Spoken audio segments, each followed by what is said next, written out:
მოგესალმებით მეგობრებო, ეს არის ტარო ჩერის არხი. ყველას გიხდით ძალიან დიდ მადლობას იმისთვის, რომ ესეთი დადებითი კომენტარები დამიწერეთ. ვინც მოიწონა ვიდეოები, ასევე და ვინც არ მოიწონა, არ აქვს მნიშვნელობა. ყველას დიდი მადლობა. ასევე თხოვნა მექნება, რომ ჩემი ვიდეოები გაუზიაროთ თქვენს მეგობრებს. ამით ძალიან გამახარებთ მართლა. და პირადი კონსულტაციისთვის კი ამ ვიდეოს აღწერაში დავდებთ ჩემს ნომერს. დღეს კი ესეთ თემაზე ჩავწეროთ საჯარო გაშლა. ივნისის თვეში რა გელით პირად ცხოვრებაში? პირადში, რა გელით ივნისის თვეში? ვნახოთ. ანუ მოლოდინის რეჟიმში ხართ უმეტესობა, ოღო, სად შეგვიძლია. რა გელით პირადში, აი ივნისის თვეში. ამ ეტაპზე პირველ რიგში უნდა აღვნიშნო ის, რომ ეხლა ხართ მოლოდინის პერიოდში და იცით როგორი ენერგიებია, ესე ზუსტად აქ არ მიჩვენებს კარტი თქვენ გახვალთ კონტაქტზე თუ თქვენ ჩაფიქრებული ადამიანი, მაგრამ თვითონ ისე მოხდება სიტუაცია მეგობრებო, ისე აეწყობა თქვენს შორის ვითარება, ესე ვთქვათ, რომ რაღაცნაირად აი სამყარო გაკავშირებთ რა. სამყარო რაღაცნაირად აი მოხდება, რომ ერთმანეთს შეეხმიანებით და ეს უფრო იმის საფუძველზე მოხდება, რომ აი მოდი რაღაცა სიახლე მოხდა, რაღაცა მოვლენა მოხდა და მოდი აბა მივწერ რა მოხდება. უფრო აი ამ მოტივით მოხდება კონტაქტზე გამოსვლა. და სწრაფი, აი, იცი როგორ დაუგეგმავად რო ადამიანი მოქმედებს რა. უცებ იდეა მოუვა და აი ესეთი რაღაცა უცებ რო შეგეხმიანება ადამიანი. რაღაცა ეგეთია, შეიძლება თქვენი მხრიდან იყოს, შეიძლება მისი მხრიდან, მაგრამ რაღაცა ესეთი მოვლენა მოხდება, რომელიც უცებ ასე ვთქვათ, ერთმანეთს რაც დაგაკავშირებდა, აი იმას გატეხავს, ესე ვთქვათ, აი ამ ნავს. ასევე რა შეიძლება თქვენს პირადში, ხო, ივნისის თვეში, ეს ადამიანი უფრო ქალებს ვგულისხმობ, ქალებს ვეუბნები ჯერ. მამაკაც ისე გამოვა კონტაქტზე, რომ შეიძლება მინიმუმ ის მაინც გითხრათ, რომ აი მომწონ ხარ. და შენ და მე მაქვს გრძნობები და იცოდეთ, რომ ნამდვილად გულწრფელია, მაგრამ იმასაც არ გპირდებათ, ცოტა რაღაცნაირად იცი, რომ თქვენ მოგეჩვენებათ ყოველ შემთხვევაში, რომ მუდმივ, აი სტაბილურობას ვერ გთავაზობთ, ხვდებით, ეს უბრალოდ რაღაცა მოწონება მინიმუმ და მაქსიმუმ შეიძლება ეს იყოს უკვე აი სიყვარულში გამოტყდომა, ასე ვთქვათ, თქვენი ჩაფიქრებული ადამიანის ქალბატონებს და მამაკაცებს კი ვეტყოდი, რომ უფრო მეტი წილი თქვენ შეიძლება თქვენში მოხდეს, აი იცით როგორი მომენტი, რომ აი არ არსებობს სიტყვით, ეხლა მე უნდა გამოვუტყდე სიყვარულში ან იმაში რომ ვაგრძნობინო როგორი მიყვარს ის, როგორ მომწონს, როგორი გრძნობები მაქვს მისდამი და ეს გრძნობების გაზიარება მოგინდება თქვენი პარტნიორისთვის და თქვენი მხრიდან იქნება ეს ძალიან დიდი ემოციის ფონზე რა. იმას კი არ იფიქრებთ, რომ აი მართლა შემდეგ რა იქნება, ხო? ხან ახლა არც არის საჭირო წინასწარ ყველაფრის დაგეგმვა, ხო? გააჩნია, მე პირადად საერთოდ არ მიყვარს წინასწარ რაღაცების დაგეგმა. მაგალითად, მეგობართან მინდა წასვლა, მონახულება, ხო? ამას ერთი დღით ადრე კი არ ვგეგმავ, ან იმ დღეს კი არ ვგეგმავ. მომინდება, ხო? ავდგებით, ჩავიცვალ და წავალ ვნახავ. აი, უცებ ეს სპონტანურად გაგიჩნდებათ სურვილი, რომ აი ესეთი რაღაცა ემოციები გაუმხილოთ თქვენს ჩაფიქრებულ ადამიანს. ეს მამაკაცებს. ხო, კიდე ესე იგი რა მოხდება თქვენს პირადში ამ ივნისის თვეში? ნუ შერიგება რა, უფრო შერიგება ჩანს და თუ თქვენი პარტნიორი ან თქვენ ფიქრობდით იმას, რომ აი რაღაცას ვერ რაღაცას ვერ წავუყრუეთ, უფრო ეს იგულისხმება ის ფაქტორი, რომ აი ჩვენ სხვადასხვა რელიგიის ვართ, ხო?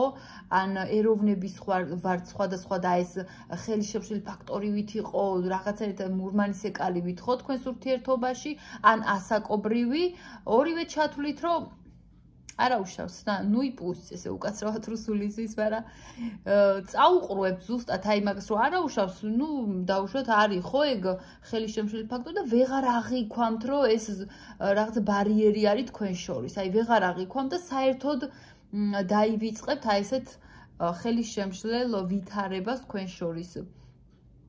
ეს იქნება მინიმუმ და მაქსიმუმ ასე მინდა ისიც თქვა, რომ შეიძლება ეს ურთიერთობა ყველასთვის არ ვამბობ, წავიდეს უკვე იმისკენ, აი ფორმალობისკენ, რა შეიძინოს ამ ურთიერთობამ უკვე სტატუსი სერიოზული, მეგობრებო, ვიმეორებ, რომ ყველასთვის ეს არ რეზონირდება, ძალიან ცოტასთვის, რომ უკვე ან ხელის შეთავაზება იყოს, ან აი რაღაც უკვე ამ კუთხით წაყვანა ამ ურთიერთობის ამ ერთ თვეში და ზუსტად აი იცი რა არის ვინც რა სიტყვის ხო არანაირად აღარ მოусმენთ თქვენ მას იქ რაღაცა მეზობელი ამას სიტყვის რომ როგორ განსხვავდებით ან რაღაცა სად შენ და სად ის აი რაღაცეები ასეთ უმნიშვნელო რაღაცას მართლა წაუყრუებთ და წინა პლანზე მოდის თქვენი ერთად ყოფნა, თქვენი შეყრა, თქვენი შერიგება და კიდევ ის მომენტი რომ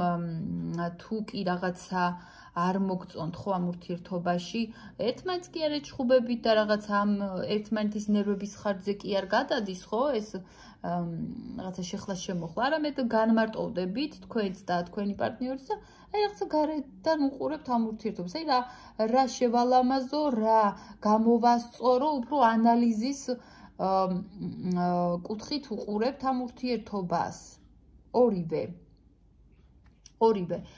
და შეიძლება კიდე ეს იმას ნიშნავდეს რომ შეიძლება თქვენ უფრო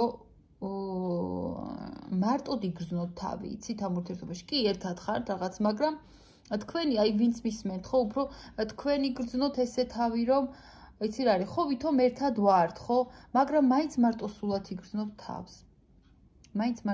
იგრძნობ თავს და თქვენი ფიქრებთ რომ არა უშავს თქვენ თავსაც გადააბიჯებთ არა უშავს მე მაინც ოღონდ წყვილში ვიყო ოღონდ შევრიგდე და ამ რაღაცა ეს რებუსი ამოიხსნას და ასე თქვა ამ პარტნიორთან ერთად ვიყო და აი ამ თქვენს მარტო ყოფნას და მარტოსულობას ხო არაფრად ჩააგდებთ. ცოტა თქვენს ემოციებსაც აიგნორებთ, ეგეც მინდა თქვა. ეს მომენტი გექნებათ. კარგით. მოდი თქვენ აი ეხლა თქვენ როგორ გხედავთ თქვენი პარტნიორი? ეხლა პარტნიორი როგორ გხედავთ? პარტნიორი თქვენ გხედავთ რომ ელოდებით. რამდენი კარტია მოვიდა, რა ხდება? ძალიან ბევრის თქმა უნდა სინამდვილეში თქვენი პარტნიორის თქვენთვის. თქვენი პარტნიორი ეხლა თქვენ გხედავთ რომ ელოდებით თქვენ, აი როდის მივწერ და როდის გამოვჩნდები ერთი სული აქვსო, აი ამას ფიქრობს და ესე გხედავთ რომ მოლოდინში ხართ და თან კიდე ემოციები გაქვთ თქვენ მის მიმართ რა, აი სიყვარული, მაქსიმუმ მინიმუმ ნამდვილად სიმპათიები გხედავთ რომ მოლოდინის პროცესი ისე გაიწელა თქვენთვის რომ აი ესე ჩუმად რაღაცა ბუჩქებში რო ჩაიმალებით და ესე ფაჩუნი რო არის მის ხო მაგრამ გულისყურით რო უსმენთ აი რა ხდება მის ნაბიჯებს რო ელით თან გაურებული ხარ ცოტა საკუთარ თავთან კონფლიქტები ხართ ასე გხედავთ თქვენი პარტნიორი თითქოს თქვენ თავსაც ეჩხუბებით რომ არა გავიდე კონტაქტზე არ გავიდე აი გაურებული ხართ თან მასთან ჩხუბი გინდა თითქოს მაგრამ ვერ უბედავთ აი იმაში ხართ მისი აზრით და 6-იანი თასი ნუ სახად მოგონებებში ხართ გადავარდნილი გახსენდებათ ძველი დრო როგორ კარგად იყავით და გარკვეულწილად თქვენი ჩაფიქრებული პარტნიორი გხედავთ რომ ხომ არ ეჭვიანობსო თქვენზე ეჭვიანობს და შეიძლება ფიქრობს რომ აი მე სხვასთან წავედი და ის აღარ მაგონდებაო რა რაღაცა ამ მომენტია ასე ფიქრობს თქვენზე და სინამდვილეში ძალიან ენატრე თქვენ გენატრებათ ის მისი აზრით ასევე როგორ გხედავთ რომ განულეთ ეს ურთიერთობა რაღაცა და ახლიდან დაიწყეთ თითქოს ცხოვრება თითქოს ნაბიჯების ადევნება აი რაღაც იქ სამსახურე ყოველდღიურობაში ახლიდან დაიწყეთ ცოტა ცხოვრება გენატრებათ ეგ ადამიანი ის ასე გხედავ და ასევე სადღაცას ფიქრობს რომ მე მას ვუყვარვარო დარწმუნებულია თანამშრომელი თვითკმაყოფილი ადამიანის შთაბეჭდილებას ტოვებს ახლა ჩემი აზრით, რასაც აქ ვუყურებ თქვენი პარტნიორი ძალიან თვითკმაყოფილია, რომ იტყვიან გული იჯერა აი ამ ურთიერთობაში და ეხლა გავიდა თავის სივრცეში არის, ფეხზე გადაიდო და მშვიდად გრძნობს თავს და თქვენ ჩაგაგდოთ, ესე ვთქვათ, მოლოდინის რეჟიმში. რა უნდა გააკეთოთ ერთი? რა უნდა გააკეთოთ თქვენ? აჰა, თქვენ ძალიან კარგად იცით, რაც უნდა გააკეთოთ, მეგობრებო. ვაიმე. თქვენ ძალიან სინამდვილეში აი დაფიქრდით თქვენს გულში ყველა შეკითხვაზე პასუხი გაქვთ. თქვენ ძალიან ძლიერი ადამიანი ხართ, თქვენს ინტუიციას მოუხმეთ და ყური დაუგდეთ საკუთარ ინტუიციას, ყველა შეკითხვაზე პასუხი გაქვთ. და იცი რა არის? ისე მოიქეცით, რომ აქეთ ჩააგდოთ აი იმაში მოლოდინის რეჟიმში თან ისე რომ ვერ გაერკვეს რატო ეს უბრალოდ ეს როგორ მოახერხაო ხო აი ვერ გაარკვიოს ეს და ამის ძალა თქვენ გააქვთ თქვენ ამის ძალა ნამდვილად შეგწევთ გაურკვევლობაში რომ ჩააგდოთ უბრალოდ აი გაურკვევლობაში რომ ჩააგდოთ ეს გააკეთეთ რჩევა ასევე არის ის რომ კი ამ ადამიანისგან არ წახვიდეთ აი ეს არის უბრალოდ დაელოდეთ და მიუყევით ცხოვრების დინებას ესე ვთქვა და ნუ რა თქმა უნდა თან მაღალი არკანები და ბოლოს მოგვიდა სამყაროს არკანი თქვენში თავარი ძალა არის თქვენში მეგობრებო იმხელა დიდი ენერგიები გაქვთ შინაგანი რესურსები ულები არ ვიცი აი ძალიან ძლიერი ადამიანები ხარ და თქვენიდან იწყება სამყარო რა ესე მინდა გითხრათ მთელი სამყარო თქვენშია და თქვენ კიდე სხვას გახურებთ რა სისულელეა ხო რა სიძახით მთელი სამყარო არის თქვენში გააგრძელეთ